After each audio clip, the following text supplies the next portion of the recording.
Hello, everyone, and welcome back to this edition of the Namsnoodle podcast. More or less mini podcast because they're short episodes. But before we get into talking about again like the mental illness and the anxiety that I go through and try to cope with it and go and handle it and in turn help anyone else that goes through the same problems. Let's talk about like summer. It's over. Reflecting, going back on it as a kid, summer vacation being over, it was like a bittersweet thing. My freedom was gone. Uh, having to that's the thing, having to get up as opposed to wanting to get up early. When I was a little kid, I could get up early and like at 6 o'clock and not be tired till 10 o'clock, be playing all day or just doing whatever I want. But then the good thing though about it was, you got to go back to see your peers, your friends once school started. So that was always nice. You know, having I wish I could be a student again, get paid for it too. That'd be awesome. I'm not talking about college student, I'm talking about being like going to elementary school. Just learning my shapes, my numbers, my ABCs, getting snack, having gym for 30 minutes twice a week, recess twice a day. Boy, yeah, looking back on it, I really had it made as a kid. We all did. And we thought we had it tough and we hated school. Boy, I could do that. Oh boy, and if I could get, like I said, if I get paid to do that, that would be great. Huh. Wow. But let's get into talking again about the anxiety. Came across the page. I'll leave a link to it. It's more of a. This is more geared toward a factual. Well, just a. How do I want to describe how the page? Because it's not an article. It's just a page. So I think that says it all. That best just says it right there. But the social signs of anxiety. I'll go over the points that they talk about, and then try about how it relates to me, and then also how it can relate to you, and how you can go about helping yourselves as well. But before I get into that, uh, it said in the page, and I thought it was interesting. The constant state of stress, which is anxiety, can create stress. The constant state of stress can lead to clinical depression, and there has been a time where that has happened for me, where I just went into this huge state of depression, and it was hard for me to just get out of this funk. And I just thought that was interesting because I was like, yeah, that has happened to me before. So I am able to relate to that, and that's the thing that sucks about anxiety, and for me also having depression, obsessive compulsive disorder. I was told I had bipolar as well. I'm not sure if I agree with that one, but I have manic depressive. That so it's like you name it, I have it almost. But here's one I think I kind of have it backwards. It says fear of leaving the house or social withdrawal. Now I do have social anxiety, but the thing is, I have more fear of losing relationships, and that kind of goes down to the family or relationship problems, I guess, more so. Now, I am having a issue with a family member, but when push comes to shove, I think we'd still be there for each other.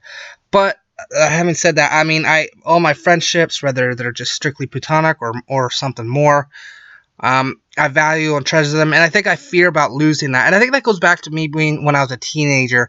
You start looking at girls and your peers differently when you become a teacher as opposed to when you're a kid. You observe more things.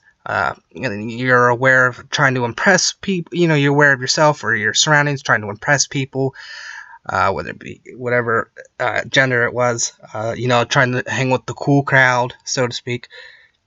The fear of rejection, I think, is what always made my anxiety go up, and I think that to this day, I even have trouble trying to cope and manage it as well. Excuse me. But I think that's one thing. Excuse me. Sorry for that little pop up there. But that is one thing though that I still have a hard time dealing with relationships, or I fear being rejected or losing relationships. About leaving the house, I mean, yeah, I understand there's people that have a hard time leaving the house, and that sucks. But me staying in the house too long, also, it's just I lose my mind. It's like a double-edged sword. Uh, Extreme unwarranted fear of particular situation or things. I discussed that as well in previous episodes, if you will. Just about, that's why anxiety. That's what anxiety is. The fear of, it's about unrealistic things happening. But I think sometimes it can be something that can happen, but not maybe in until the long term or sometime down the road that you don't have to worry about. But one thing is, I do worry about is, like, making enough money. Am I going to be able to afford my own place one day? What happens if I become sick and I can't work because of it for a certain period of time? I mean, those just thinking about those real life situations. Those cause my anxiety to go up, and I think it's good though that I do acknowledge the fact that those are realistic things that can and possibly will happen. But I think I had problems though of managing it to where it overtook my life and my lifestyle to where it was my every waking thought that it became compulsive repetitive behaviors. And that was kind of the thing. I mean, like, I have a obsessive compulsive disorder. Kind of this pop up. Dating back to when I was a kid, I had repetitive, like, behavior. Like, for example, when I was my homework, I would always check my homework to make sure it was in the same place as I had just placed it before. I mean, no one touched it, no one moved it. I didn't touch it, I didn't move it. Yeah, and I'd always go and check my backpack where I had everything placed, my shoes and socks, my clothes for the next day, already laid out. My parents put and still died in all three of us, basically. But I'd always go check my backpack, check my folder to make sure, like, my math homework was there and done repeatedly. That's the best case and example I can give you of what it was like for me. So again, that's what I dealt with, and when I still deal with those kind of things. I just constant thinking, constant behavior of the same thing, and even though it's like, okay, you just addressed it, you just went over it, yet here in the back of my mind, I have to keep telling myself, oh, you should go over this once more. Are you sure? Are you sure? Are you sure? And that's just how my mind process, and it really does suck. That's just how it it is. Changes in personality. I'd say lately, my changes in personality have been for the better. I used to be really aggressive. I used to be really, I don't want to say mean-spirited, because, I mean, I don't think I was mean-spirited, but like I said, I was really aggressive. I could have, how do I want to say it? We'll just say aggressive behavior. I think I've mellowed out as I've gotten older, and I've learned to, not take some things so serious. Even though I stress out about things constantly, I learned to deal with things more maturely, I think. I think I have changed a little for the better in regards of trying to mature a little bit. I've had, several wake-up calls to do so, and I'm thankful for them. But I also don't want to lose who I am, too, as well. I mean, I'm a good-natured guy. I like to have fun and know when it's okay to goof off, and then know when it's time to be serious. Now, trouble on the job. I never really had trouble on the job. My anxiety never really gave me trouble on the job. Matter of fact, I think it gave me an advantage, especially with my OCD. Like, I would make sure that my assigned areas were always clean. So, there's things, again, that your conditions, you can make them give you an advantage, too. Like I said, like, always making sure my assigned area is clean, making sure, whatever type of department I worked at, or business that I worked for, I always made sure everything was attended to. I was on top of things. So, I mean, I really was key and observant to my assigned areas and settings and places that I needed to be. That's just how my mind and I program and operate. But in school, I think I had trouble with school. I could easily, because especially when it came to reading, I have a hard time with reading comprehension sometimes, having a hard time, and even watching a video nowadays, a movie, if I don't get it, I don't understand it, so I won't be able to relate to it or describe what is really going on in the movie, even though I just saw it happen, or a book just read what happened. I'm not really able to describe things in my own words at times, and it's frustrating as all hell. And I just know, and then sometimes with math too. Like, I was really good with basic math. I still am to this day. But like the advanced stuff, I'd always had trouble with. While my peers, for the most part, at least it seemed to me, they were getting it. Most of them, looking back at it, some of them probably had the same, issues as me. But I really had a hard time just concentrating in school. That also had dealt with my ADD and ADHD. So it was one thing after another. Yeah, boohoo, pity me. But that's just how my mind operates. And I think to this day, like I said, even when I watch a movie, someone tries to explain to me what happens, even when they tell me it, I sometimes still might not get it. Like, okay, I have no idea what really you just said, but I'll go along with it and act like I know what you were talking about. And I just keep my mouth shut. Sometimes, though, it can also be because a movie might not actually entertain me, so I just don't care. But sometimes I just even wish, if I don't have a particular interest in something, I wish I still knew and understood it, or cared to know and understand it. That's another thing that about me that I like to change. Even if it's something I don't really find particular interest in, I'd still like to have a basic concept and grasp and understanding of it. Family relationship problems, like I said, I have family issues right now. A lot of personal things, so that I won't really delve into. But like I said, going back to I have more fear of losing friendships because I really value them, and sometimes I think I lean on my friends for emotional support just to get through each day. It's good to have your friends.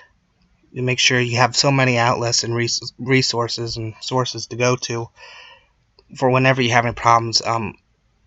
Your friends can get you through this. They might not be able to fix everything, but they can, they'll do as much as they can. Depression or suicidal thoughts. Looking now, obviously I have depression. Looking back though, like whenever I thought about suicide, it's not because I wanted to die, but sometimes it felt like it's easier than life itself, and that's not a good way to look at anything. Obviously, and people might look at you as a coward or taking the easy way out. I don't want to die, but it's like ironic because we do know that like you're at peace, obviously, when you're dead. So they say anyway. I mean, who knows? But your problems here on Earth at least go away. I don't know what happens afterwards. I'm still on the fence of whether there's a God and there's an afterlife. To debate that's for another time. You don't need to worry about that. I mean, if you want to get into that, by all means, go ahead. But it's just I think I keep my mind open to things from both viewpoints. My mind is always changing. Frequent emotional and physical health issues. Yes, like because of my anxiety, I really get down, depressed, and so I've actually gotten physically sick from it. I've thrown up, and sometimes I've had to throw up to release the toxins and the feeling of just the illness, just to get rid of it and flush everything out. And it was like, oh, it's all, I'm not kidding. It's almost like, oh, I needed to take a crap. Well, in this case, I needed to throw up. And after I threw up, it was like, okay, I feel better. I released everything. And sometimes, because sometimes when I go lay down to sleep, I wake up coughing and I get really sick and I cough even more violently to where it leads to me vomiting. That might be a little, how do you say, what's that word I'm looking for? Graphic, I guess. There you go. But that's just the nature of it for me. It sucks. I hate throwing up. But, when you feel better and you get something out of your system, a bug essentially or whatever, it feels good and you're able to kind of calm back down, and it releases that stress that you've been, I guess your body mentally, physically, emotionally has been holding on to. So, those are like the signs of anxiety, and what I've go through and how I've dealt with them and how I, go throughout my life every day. Feel free to let me know what you think. I will leave a link again to that page, or that you can read about the social signs of anxiety. It's just that's one page, I guess, something small. You can check that out. Let me know what you think. Let me know how you relate to me or any of the reasons listed on that page. I love to hear feedback from people. I'll also give another plug to Lions of Liberty podcast. I'll leave a link to their Facebook page and Twitter. Also, I'm going to give a plug to my buddy Seth, who does movie reviews and also does a YouTube channel where he does movie reviews, and or a YouTube channel where he talks about the news going. He's into politics, so if you're into that, you want to check that out. He does get some good. He does get some feedback, and it's interesting to hear what he has to say. So with that said, as always, I'll also leave a link to my Facebook page and Twitter, and you can check those out as well. Follow me there on both of them. So with that said, as always, I'm Nam, and always use your noodle.